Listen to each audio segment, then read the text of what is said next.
to dig into case studies and see what is happening in the real world currently in terms of developing AI tool using generative AI in the field of law. And so I have three eminent representatives of companies, legal tech companies, so Relativity, Thomson Reuters, and Clio. And it will be an opportunity for us to see what is happening. And we will have like 3 presentations. And then we will have a general global Q&A session to discuss and potentially open the floor to questions. So our second guest today is Erin Walker. She's the Director of Strategy and Enablement at Clio and has been working in digital communication since Netscape Navigator was a viable web browser. She has extensive experience operationalizing technology to achieve business goals, and she's practically obsessed with AI, speaking to thousands of lawyers worldwide about AI and legal. She's passionate about using technology to solve problems and make the world a better place. So you have the floor. Amazing, thank you. Thank you for the introduction. So think. Alexi? No, slides? Aha, there we go, wonderful. Magic, exactly. And we're gonna make sure this works. Love it. Okay, so that's me. I won't spend any more time on me, but I've been with Clio for about 7.5 years. And so I've been part of a really exciting journey for us in terms of growth, and I've spent quite a lot of time with legal professionals. So if you, show of hands, who's familiar with Clio? Oh boy, I got some work to do. Okay, cool. So Clio is the industry leader when it comes to cloud-based legal technology. We offer practice management, CRM, payments, client intake, software. So you log into Clio at the start of your day and you manage your entire law firm from that portal. We were first to market back in 2008. And really cool part of my job and a really cool part of Clio overall is that we're really known for our thought leadership. And we have some really groundbreaking research that we produce every year in what we call our Legal Trends Report. And alongside that, we also have an annual conference that we run. In fact, our next one is next week. And that will be our 12th Clio Cloud Conference. Last year in Nashville, we had 4,500 legal professionals join us. So it really is an amazing event, and I really encourage everybody here to attend if you have the opportunity.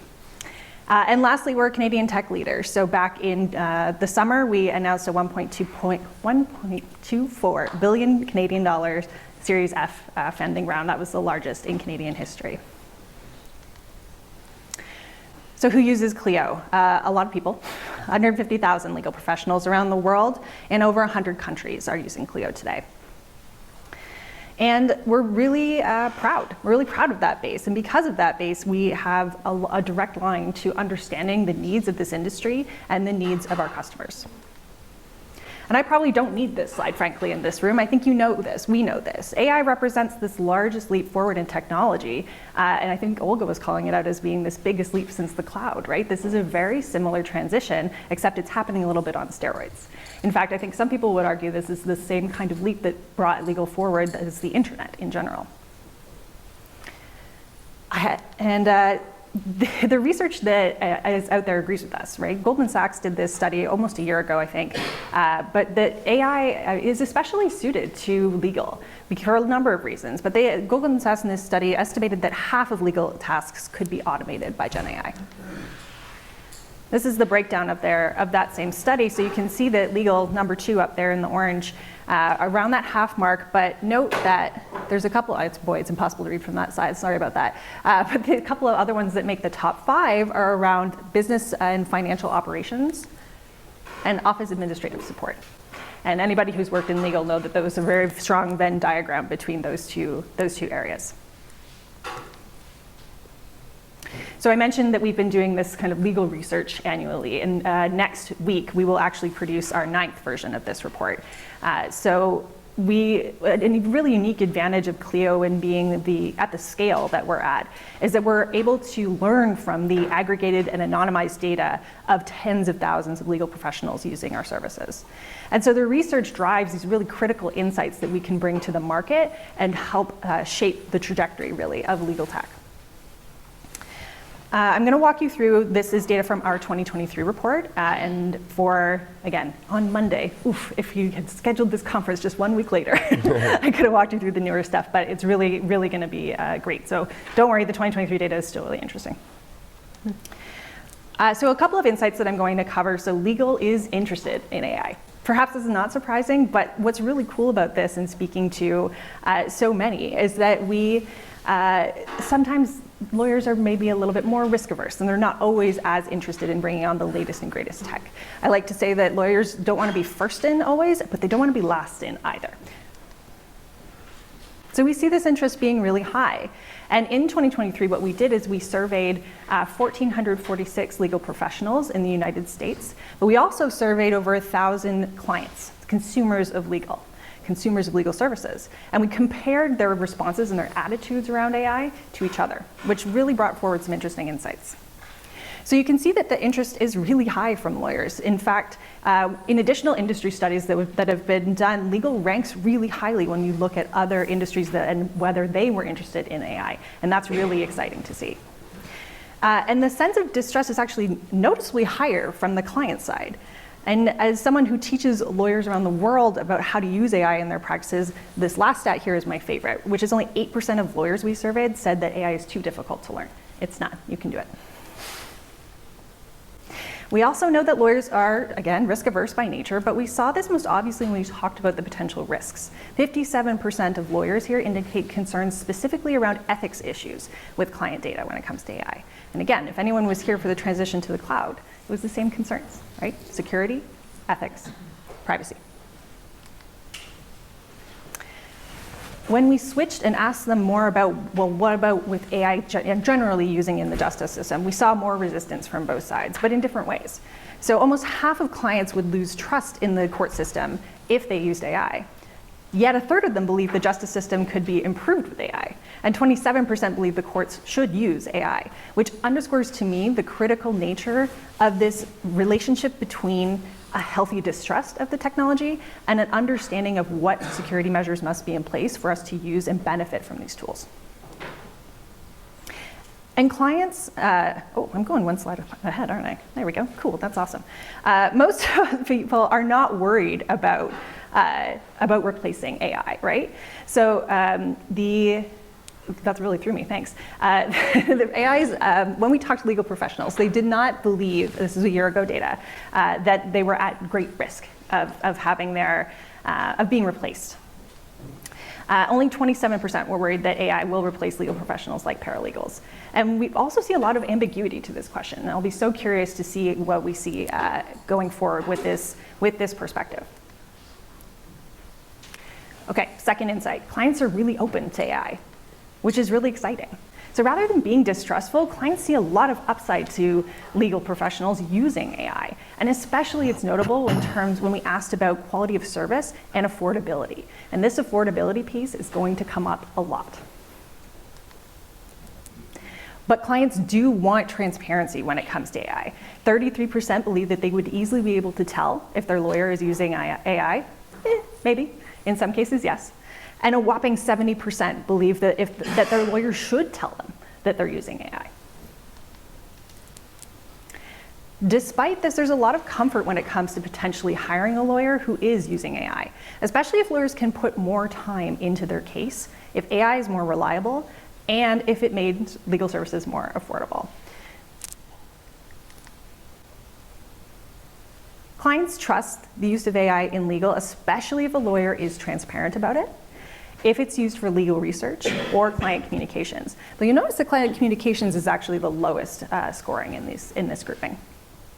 We'll touch a little bit more on that in a second. Client communication is more sensitive. We have thoughts around this, we have hypotheses around this.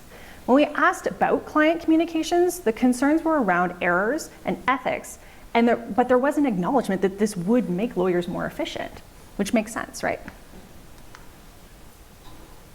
When we surveyed clients' perceptions specifically around client communications, there was a really strong sense that while this is efficient, it also was an indicator that maybe the lawyer's too busy. So you see some negative words kind of showing up on the right-hand side of this graph. And what we think that might mean is that they don't care.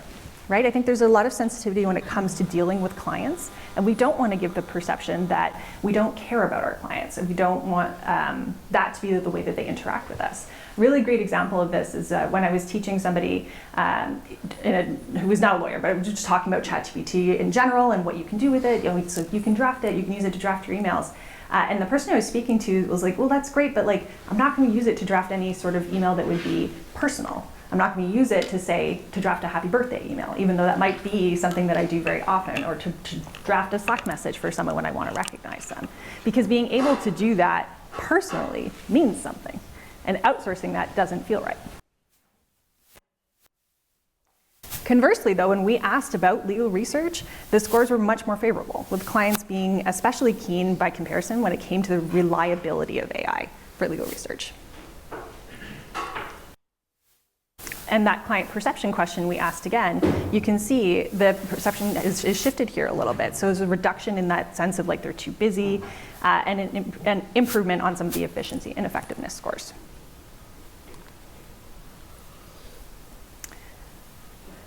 All of this so far has really focused around lawyer structural work, right? The work that needs to get done so the lawyer can give you legal advice and practice law.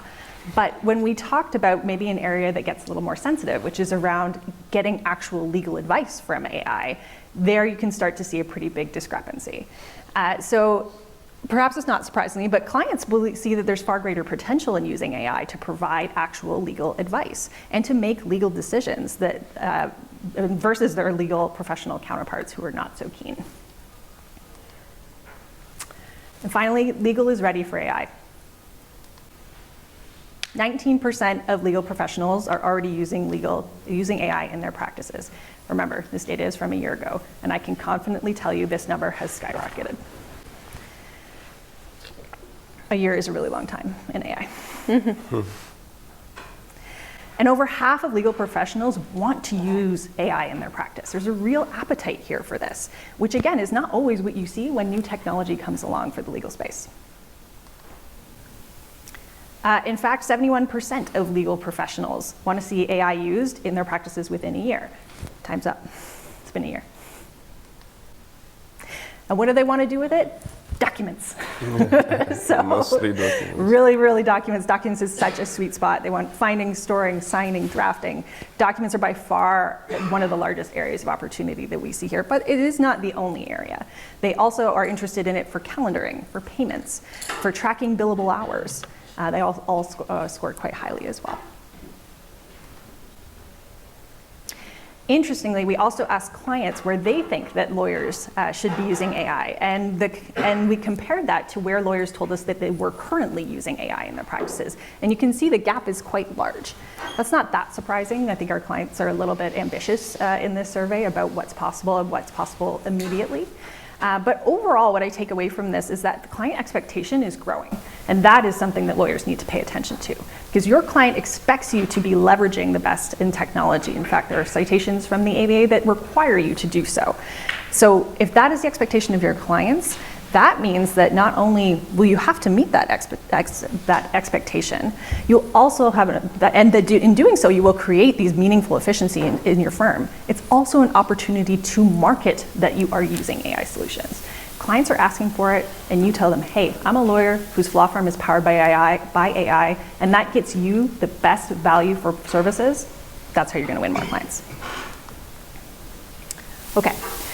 So with the benefit of all of this understanding of our audience and with the existing infrastructure, tools, security, and the trust of thousands of legal professionals around the world, last year Clio announced our first foray into AI, which has become a very critical part and will continue to be a very critical part of our roadmap. Our vision here is really to have it embedded into our complete suite of products, and for the AI experience for legal to be right at your fingertips. So you're not switching tools, you're living right inside a tool that you already use every day, all day. Okay, I'll talk about Clio Duo. The video is really good, I promise. So Clio Duo, we'll get by here. So, okay, we'll do a little bit of imagining. So when a lawyer who uses Clio comes in the morning, they sign into Clio Manage, and they're presented with their dashboard. So their dashboard is going to show them things like matters they have in flight, access to their calendar, what's going on in the day-to-day. And Duo is really meant to help with every step of that journey. So they're going to log in, and Clio Duo is going to help them prioritize their day. What should I focus on today? Well, you've got a meeting coming up at 10 a.m., and you should prepare by looking at this matter. You have outstanding billables that you might want to go and create a bill for. Would you like me to do that? Because Clio Duo can. So we're going to have a combination here of both predictive AI as well as generative AI applications. So if you need to be reminded of building activities that you need to follow up on, overdue tasks, there's a tasking system within Clio. Documents, we talked about documents, so document summarization, and also the generation of simple documents. And finally, matter overviews for improved client communication. So tell me about the matter for John Smith. Where is it at? Here's all the information that the last activities that you had on that matter, what state it's in, what needs to happen next. So a very similar kind of chat bot experience in the sense that you interact with it in terms of natural language. It appears, we press the magic Duo button and then you have a chat interface to talk to Duo. But the intention here is that you're really able to leverage it in those moments that help you accelerate the work that you're doing. So think about those administrative moments. Think about the time lost when it comes to where do I even get started with this to-do list today? That's where Duo really shines. And our customers are really excited about it. So this is a quote from one of our legal participants in one of our customers in our early access, talking about how Clio Duo saves 3 to 5 hours a week for her. I could use 5 hours a week back. I don't know about the rest of you. Okay. I spoke a lot about the Legal Trends Report and our research that we do there. If it's of interest to you, going to clio.com/LTR will always get you the latest version. It's a free report. I encourage you to download it. And this will be the same place that our newest report will come live on Monday. So keep an eye out for that. Now, on Monday, I keep talking about Monday. What happens on Monday? ClioCon. So ClioCon is our conference that I mentioned. We will be heading down to Austin, Texas, and while a trip to Austin that you have not planned for may not be in your cards, we do offer a virtual component of the conference as well. So the first 20 of you to scan this or to head over to cliocloudconference.com and use the code Montreal, you get free access to the conference. It's really, really worth it. Go. I can only get 20, sorry. It's really, really worth it. We're going to walk through the Legal Trends Report and the latest research, but you'll also get access to all of our keynote speakers, which this year include Nita Farahani, James Clear, and Judge Victoria Pratt. So some really amazing speakers. So for that alone, worth the price of admission, even if you're not one of the 20. I'll leave this up for a second. We good? Okay, cool. And that's me. Thank you. So finally, Maxime from Thomson Reuters will introduce us to the interesting new techs that are developed there. So Maxime is a senior client director specializing in legal tech at Thomson Reuters, where he has held various roles over the last 11 years. With extensive experience in assisting clients with legal change management, Max now advises on generative AI productivity and drafting SaaS solution, and Max has a legal background, having completed his master here at the University of Montreal Faculty of Law. So you have the floor, Max. Thank you, Valentin. Merci, bonjour tout le monde. Hi. I'm super stoked to be here. It's always, great to get back to my alma mater and get to present and connect with you folks. It's always lovely. So we're here today to discuss generative AI for legal professionals, and I'm going to present you what Thomson Reuters has to say about it. But before so, just want to tell you a little bit more about Thomson Reuters for those of you who don't know Thomson Reuters. Thomson Reuters is the leading global company for legal content and technology. It has its headquarters in Canada, in Toronto actually, and it has an office in Montreal as well, where I work. It has 1,600 employees in Canada and 26,000 over the world. We're there. So before we actually take a look at the solutions proposed by Thomson Reuters and Gen AI tech, I just want to address the challenges faced by legal professionals, because if there's an approach to that every company needs to have when it comes with legal technology and generative AI. It has to be human-centered. Legal professionals are at the core of this, and if there's a technology that is invented, it needs to address the challenges that they face. And to better streamline the technology to help the lawyering, well, we need to know a little bit more what type of challenges they face on a day-to-day basis. And those challenges are threefold: human resources, effective workflows, and increasing pressures. These are sort of a broken record, and we've seen them year over year. Although there's one very important difference from year over year that we've observed lately. It's the first one, human resources. You can see from the Thomson Reuters report, when it came to the respondents, the highest mention up there is mental health problems. So legal professionals, they are strained by the legal work that they need to do. They need to put on like countless hours. It is difficult. Work-life balance is not there. And that's only made more difficult for them by inefficient workflows and increasing pressure, meaning by that they need to do basically more with less. They need, and so now what we're going to sort of go through today is how technology really addresses those solutions, right, or those challenges. And so we would think technology would be the, sort of a answer that's sitting right there at the top of mind, right? Technology is really a solution. But I'm going to take the public sector just for today as an example because, we're an academic institution, and I think a lot of public sector folks are here today. We've had a similar report and we've interviewed respondents from the public sector, and we wanted to know a little bit more their perception of technology when it came to access to justice.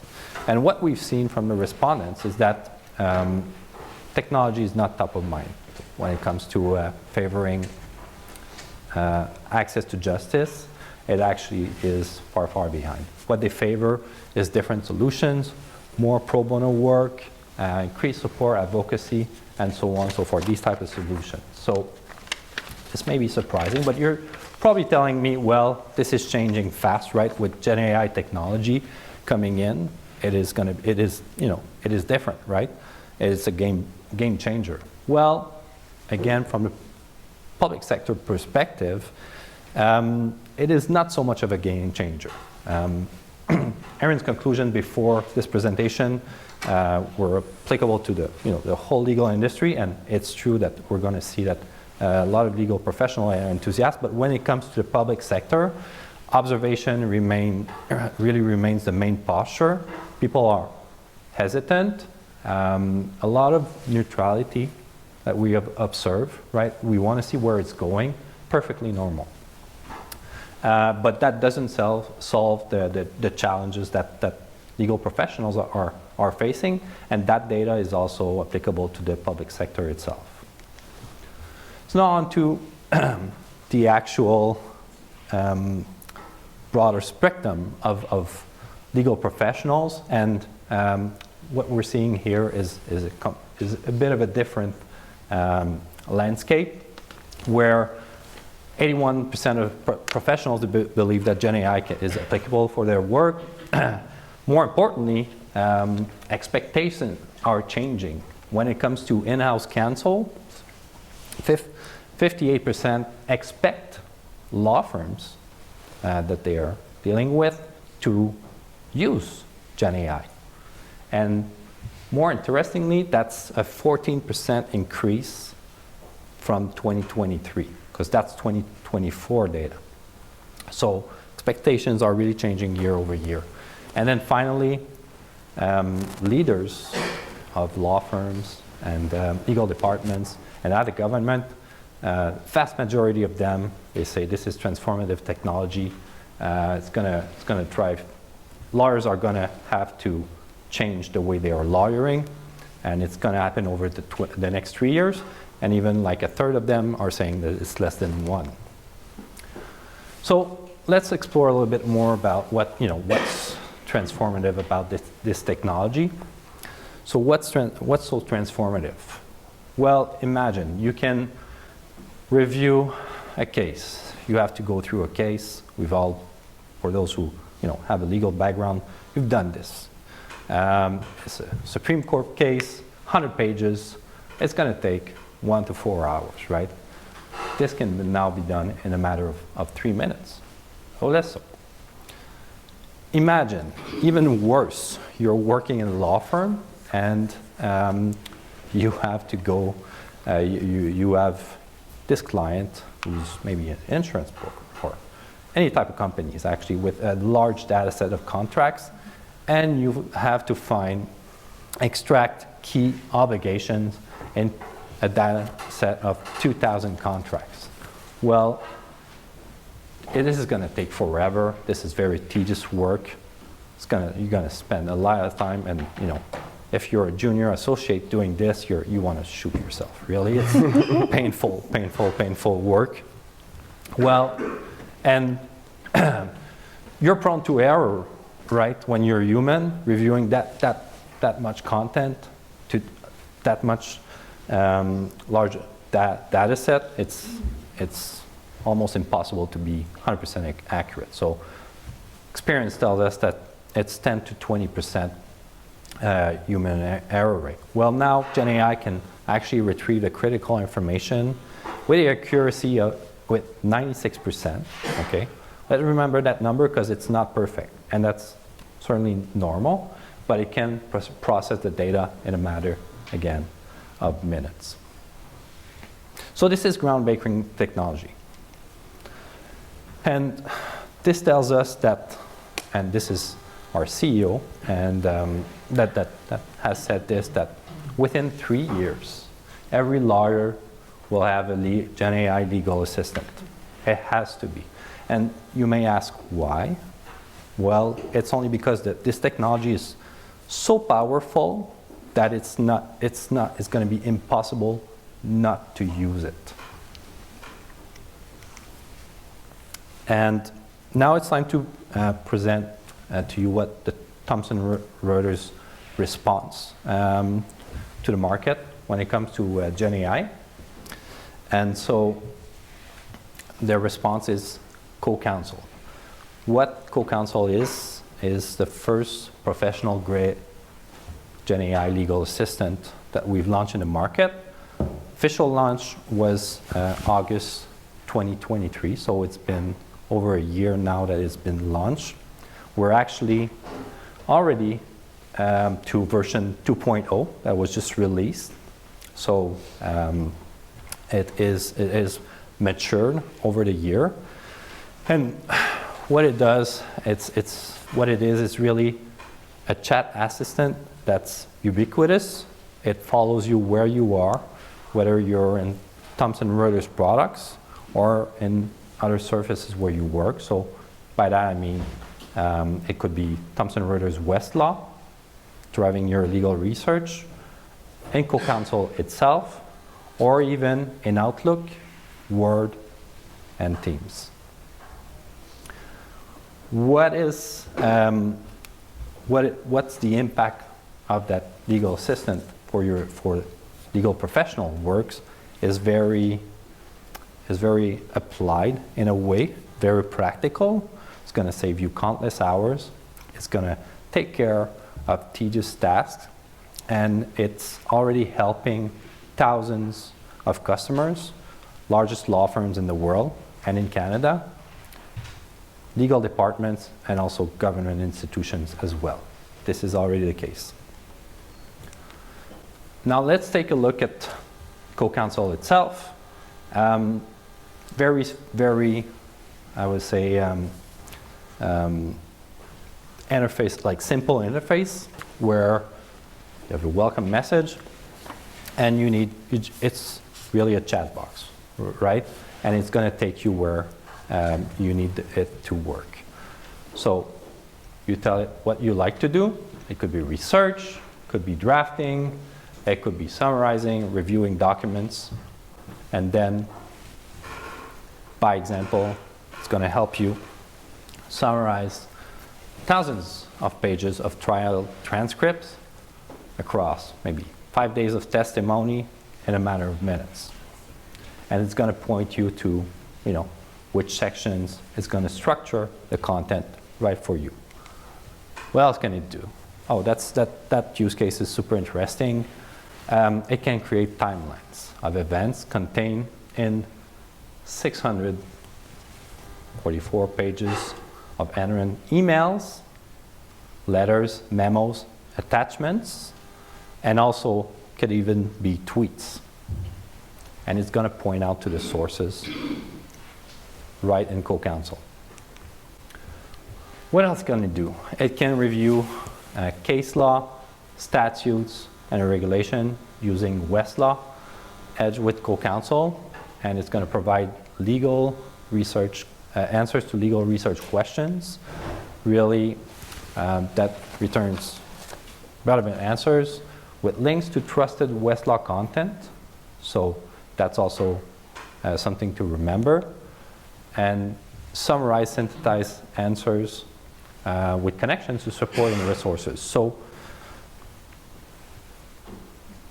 we're going to get back to this, but the technology has its accuracy. It's not perfect as we've seen, but it's always going to point you out to the source. So for you to do your job as a lawyer, if you're using this, and always verify the sources. And those sources are in trusted content, Westlaw, practical law, content that is used by lawyers every day over the world, and that are trusted sources. What else can it do? It can help you with your legal practice management platform. This, for instance, is IQ, and it's embedded with an IQ. So you're able to review matter data, ask it questions, tell them, what CoCounsel, what tasks are to be done today. CoCounsel, can you give me can you summarize the the updates that I've gotten from this case? CoCounsel, can you build me or write me up a client-facing report? It can do a lot of things.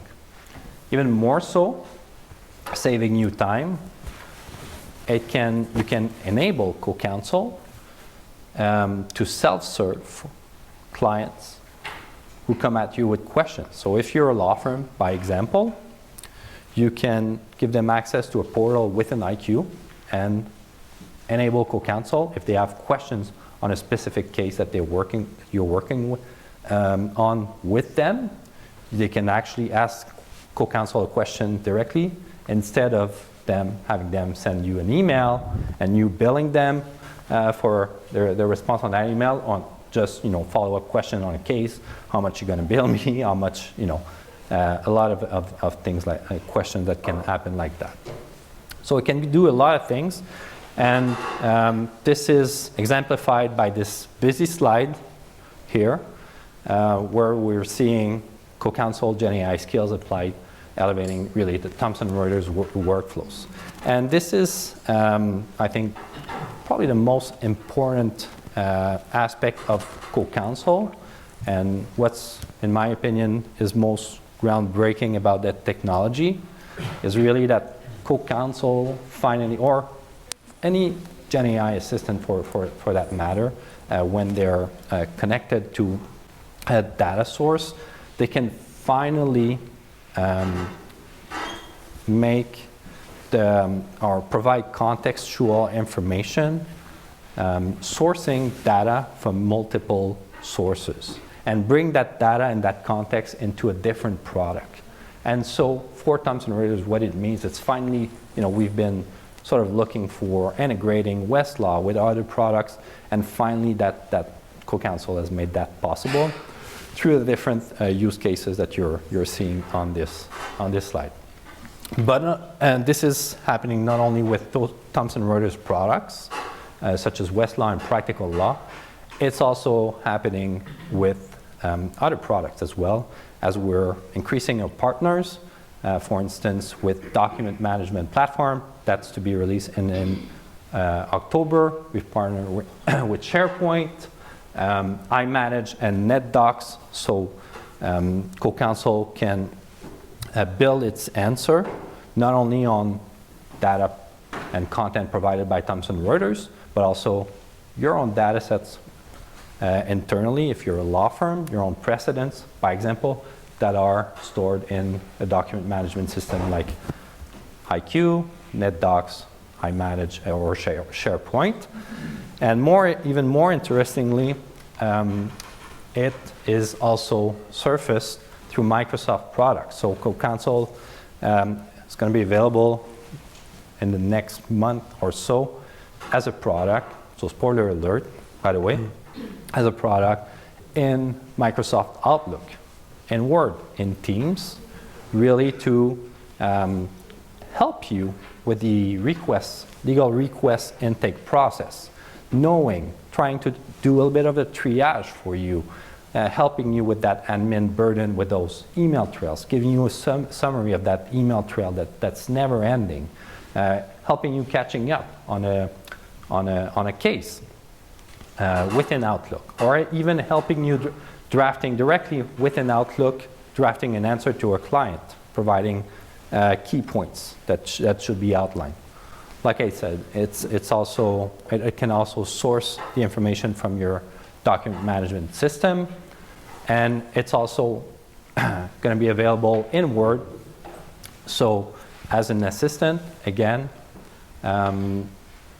helping you drafting. So for instance, this example, you have a sale of goods agreement, and you need CoCounsel to help you draft a clause because you want to make sure they're minor. You have a question from a client that want to introduce a clause in a contract where the supplier will take steps to ensure that the goods will not contain conflict minerals, by example. Well, you can ask CoCounsel to draft a clause and then obviously review the clause, but it's going to give you a great starting point for this based on Thomson Reuters content and your own precedents. And finally, last example, it's also embedded to Teams. So favorite example, you're a lawyer, junior associate maybe. You're in a very important meetings with partners. You want to impress them. What's the worst thing that can happen to you? Oh, let me take this off online. I don't know the answer, right? You're asking me something that I haven't planned for or something like that. You're having a conversation with them. Well, with CoCounsel, we can find the answer during the meeting and based on the context of the transcript of Microsoft Teams and also of documents that are stored in Microsoft Teams as well. So all in all, just all this to say that CoCounsel is already available in the market, used proactively by thousands of customers, but still what we've seen and what part of the discussions that we have each and every day with these customers is that there are three main concerns that are expressed by lawyers when we discuss this technology and how Thomson Reuters brings an answer to this. So first concern is really the accuracy of output, and that's very important. Reliability and security and privacy are the two others.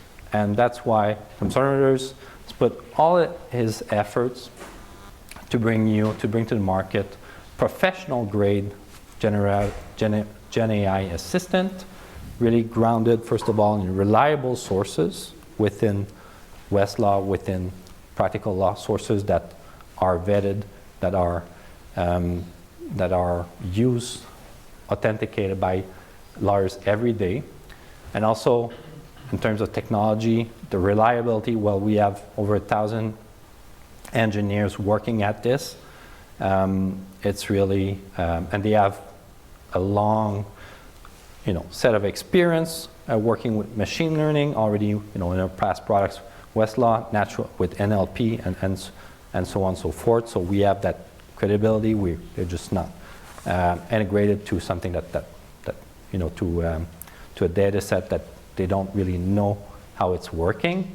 And finally, when it comes to data and privacy and security, well, you have the same standards that Thomson Reuters has been provided for since forever, with that are already present in Westlaw, already applicable to practical law, because we need safeguards when it comes to leveraging this technology. And so this slide also kind of repeats the same points here, kind of over why Thomson Reuters for legal Gen AI. So I'm going to finish with this, presenting with you sort of a foundational piece of generative AI product development within Thomson Reuters. If you want to have access to these principles, they're available with a QR code. But essentially, principles guiding AI should be part of the sort of the core mandate of any company dealing with this type of technology. It's very important. And with Thomson Reuters, you know that you have that type of partner if you're willing to explore that technology with us. That said, I want to thank you. Merci beaucoup for your time. Merci à toi. So